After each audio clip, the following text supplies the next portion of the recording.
Hi people! I'm on my way to the eye doctor, and then I'm going to the post office because my friend Abby just had her second son. She just had a baby, and so I have a box of something to send to her. And then I need to go to my tax guy's office and send him all the paperwork that he made me fill out. And then, and this is the real reason for the video, later today, I think, I am shooting my first session of 2025, so this is gonna be a first session of 2025 video, and it is going to be a baby announcement for Julia and Nico. If you guys are following me on my Instagram or have been, then you know who Julia and Nico are because I talked so much about their wedding and just about them, and they're just like the best couple ever, and I love working with them.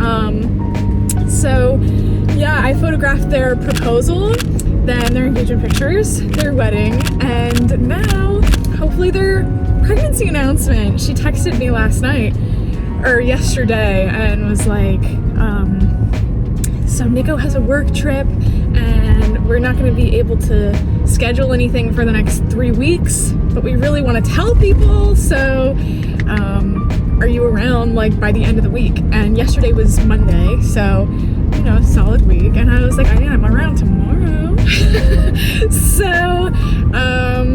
So we set a time and a place, and I'm just waiting to hear back from her with like an official word, and I'm hoping to see them later. I don't know, but I'm so excited. Okay, I heard from her and I'm pretty sure we're on. She texted me and she said that they just found out today they got like a call from their doctor about the gender, and so they're gonna bring a cake and it's gonna be a pregnancy announcement and gender reveal, and that's just so absolutely crazy. So yeah, I'm so excited to see her and find out what the gender's gonna be too. So crazy. Oh my god. Okay, I'm leaving from the shoot right now. Freaking out! Crazy! Oh, it was so much fun! It's always so much fun with them. And it was kind of cold.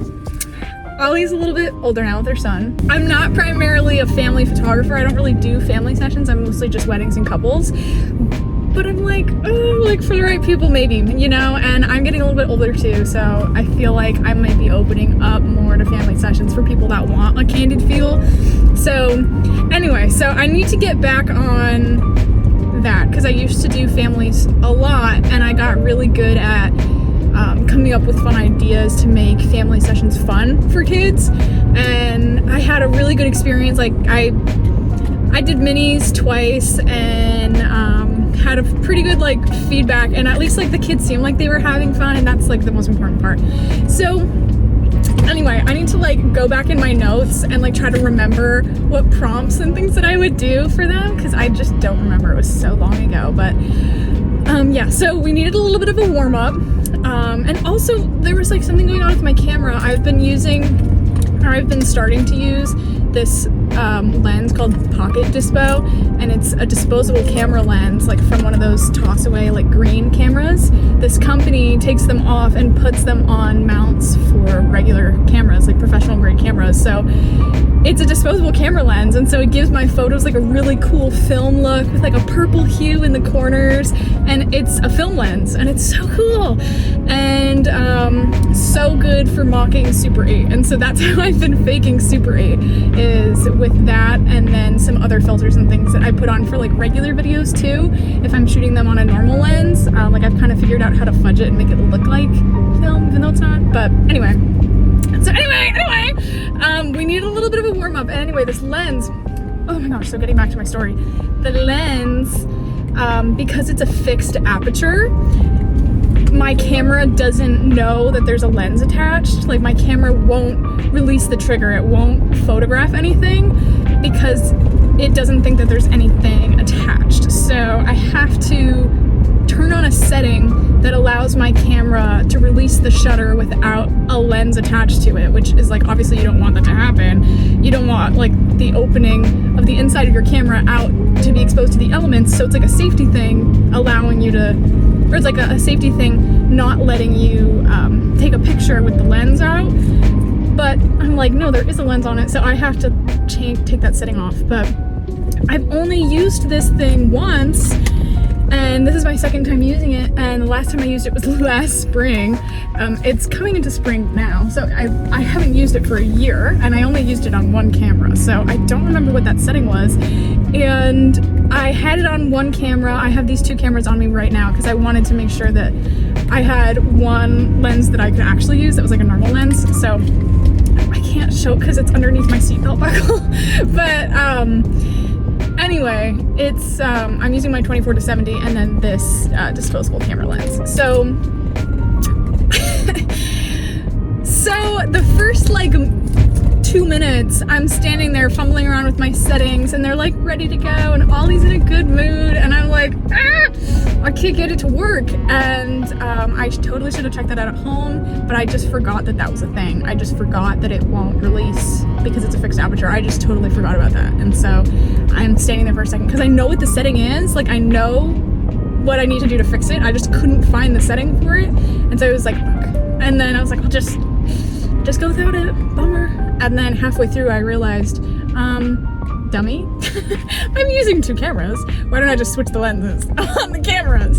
So halfway through the shoot, I was like, oh, duh, and hoping, I have 4 cameras, hoping that the other one that I brought with me is the one that I already adjusted the setting for. And thankfully it was.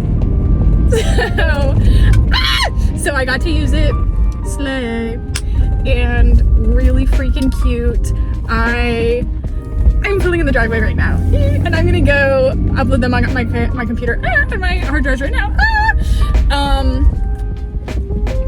Yeah, that was my commute. Now I'm home. This spot, this is also one of my favorite locations. One, because it's beautiful reservoir and in the woods, and 2, because it's literally 5 minutes from my house. I'm home. So crazy. Okay, let's see. Okay, 222 angel number pictures on this camera, and then 669 on this camera. Wonderful. So yeah, trigger happy. But actually they're not all photos.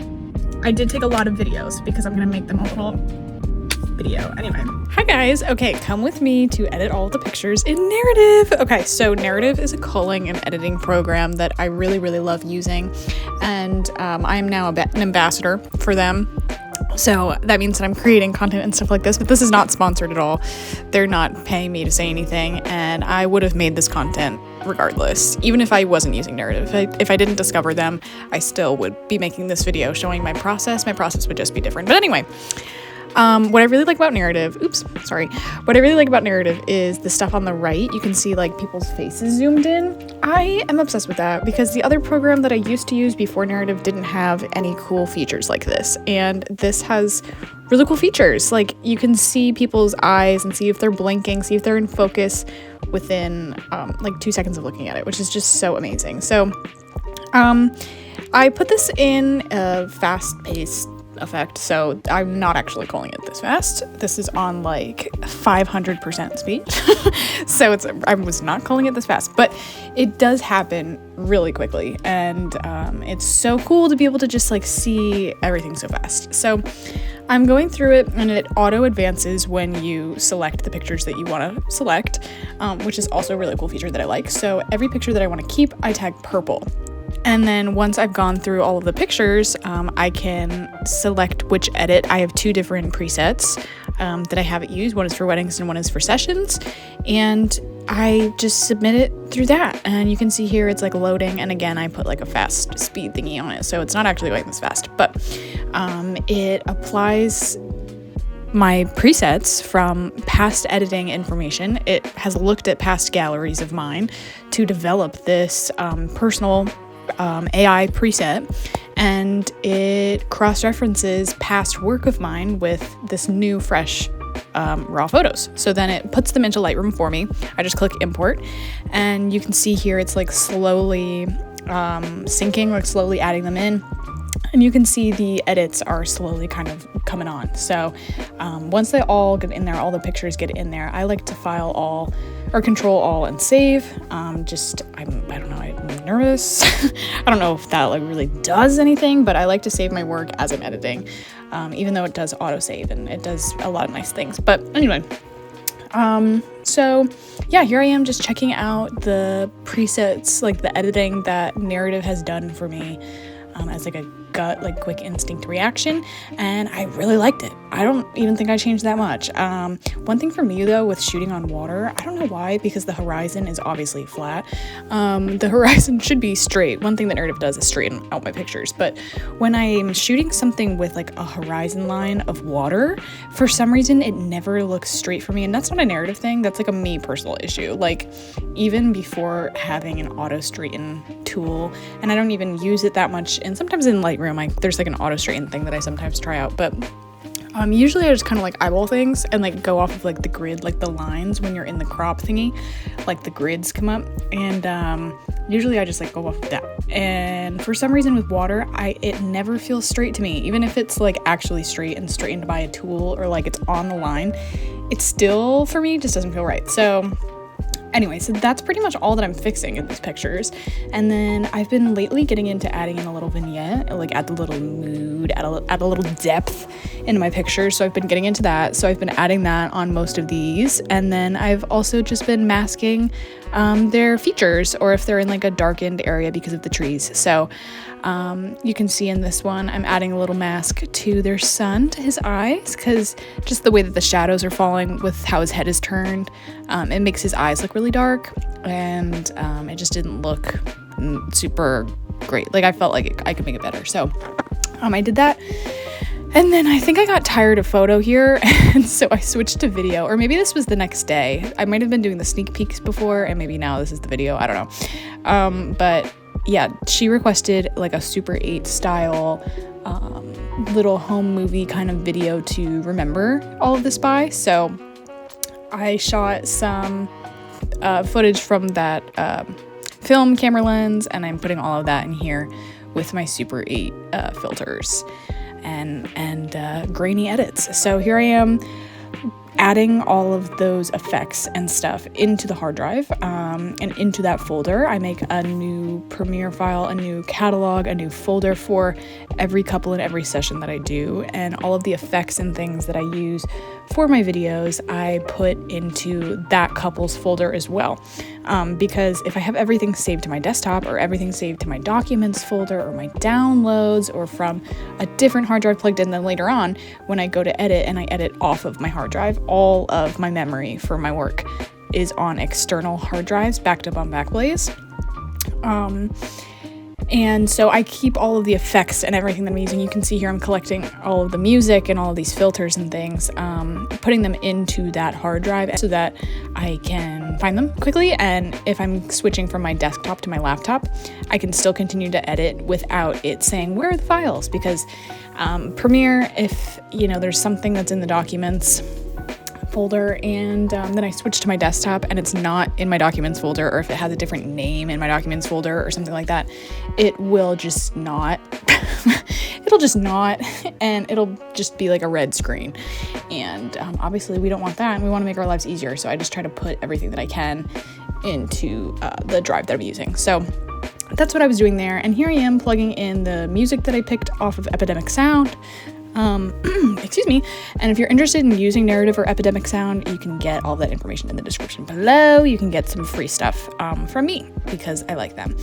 And yeah, so I picked like a cute little song, and I have some like snapping, like cassette sound effects, and then I have like a grainy,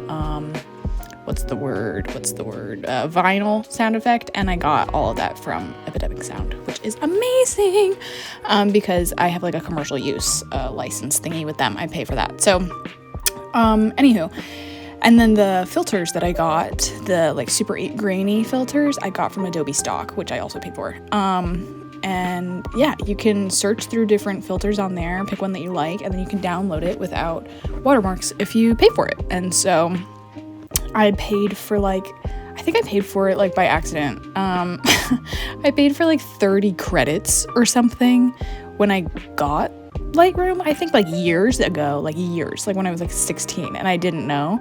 And then when I was getting into video, I was like exploring things, and I was like, oh, I have 30 credits in here. Did that like come with the package?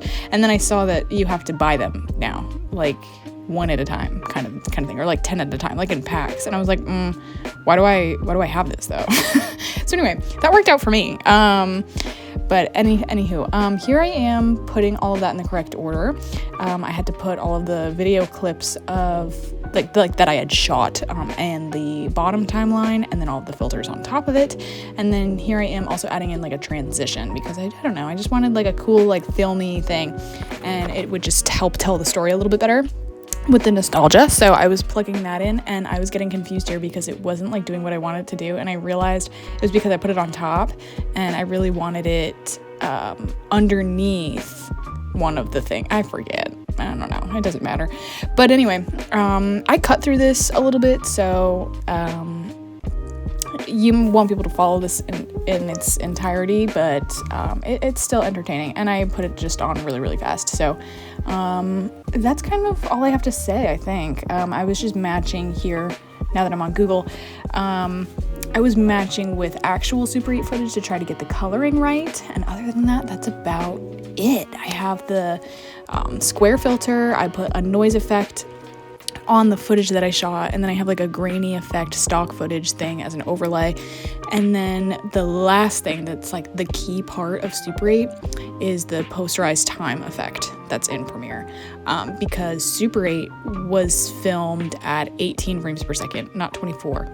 And so there's this effect called posterized time that you put onto all of the clips, and it gives it that jumpy kind of Super 8 feeling, instead of like the slow motion like cinematic kind of thing, because like our cameras are just like too good now. So I put that effect on it, but it makes Premiere work really, really slow. So if you're looking to do this and you're looking to do a little Super 8 vibe, just do all of your editing first, all the coloring, all the transitions, like edit the whole thing first.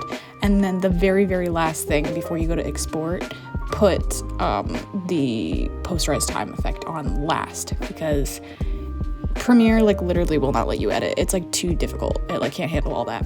So anyway, it is now exporting. I finished the video, it's exporting, it's in the media encoder, and posterized time also takes a really long time to export. So while that was going on, I was spending my time finishing up the photos, and I was listening to a Caleb Hammer video in the background. So if you see that as I'm like minimizing stuff, that's what that is. And yeah, just continued here and working on the shadows on their eyes, on the sides of their faces, straightening things, doing the vignette, fixing the colors a little bit, and just overall having a good time, throwing in some black and white, throwing in some grain and this couple really loves the film vibe, even though I don't do film. They just love nostalgia, and they love candids, and that part is me. And so I like to throw in a little extra stuff when people say that they like, you know, whatever. I don't know. Anyway. So, oh, yes, I remember. Okay, so, yeah, I exported the video, and, like, I looked at it on my phone. I airdropped it to my phone to just, like, watch it, because I thought I was going to be completely done. I thought it was over. And a bunch of the clips, like, switched sideways. Like, I don't know. It was so weird. It was, like, showing through. Like, it expanded. The video expanded even though I had cropped it. I don't know, it was really weird. So I had to go back in and like resize a bunch of the clips and then export it again. So that was kind of annoying. I don't know why it did that, and that's a lot of what working as a photographer and videographer is just going back and forth of, oh, why did it do that? Just over and over and over. So much of our job is like technical computer work, and it's sometimes it's very fun, and other times I'm like, wow, I really wish I could be outside right now. This is kind of exhausting. So yeah, when your photos or videos are taking a really long time, it like, please. Like, I want to get things to you as fast as I possibly can, but sometimes my computer is doing something weird, and it's like not my fault. And this was one of those things that was like a quick and easy fix, because the video is literally 30 seconds long. But imagine if that were like a full-length documentary video that I exported, and all of a sudden half of the clips are sized wrong. Like, how did that even happen? So, and I don't know. Anyway, looks like we're almost done here. And, I was working on the film stuff. Yeah, man. Yeah, I love these photos, to be honest. I've never really done anything like this before. I don't do families much, and I don't do maternities much.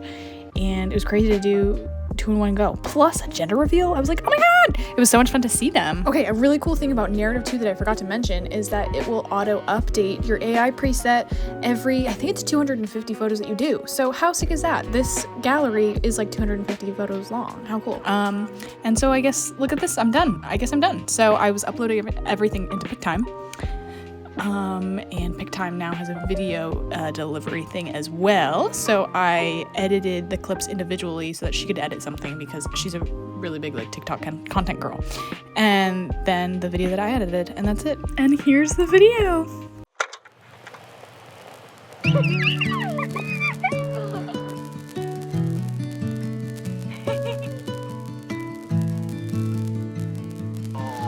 Wow. Is that yummy? You know you're having a baby sister. Baby girl. I know this baby girl. I love you.